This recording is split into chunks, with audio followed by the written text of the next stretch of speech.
Hi, welcome to Laura's Vendora. Today I'm going to show you how to make this paper mache popsicle. So I start out with 2 pieces of paper that I've cut the edges to round them out and then created this huge bite out of it, taped them together, traced them on 2 cardboards, cut the cardboard out. Then I cut out a paper roll in 4s, about 2 inches, placed those sandwiched together in between the 2 cardboards, taped that.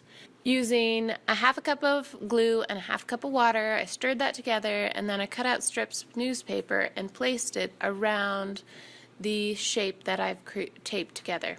I let that dry for about a night and then I traced on a wood board, thin wood board, the popsicle stick, and I cut that out, sanded the edges, and set that aside. Then I painted the popsicle a white edge on the bottom to create that creamsicle look sort of thing, and then I did a pale green on the top. You could do like pale orange or any kind of flavor you want. After that dried, I sprayed it with some spray glue and glittered it all over.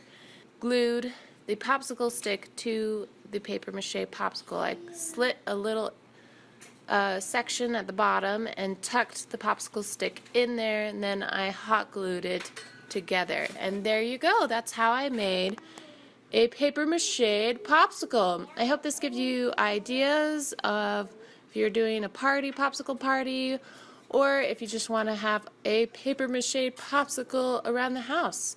I hope you like this, and please subscribe. Thanks for watching.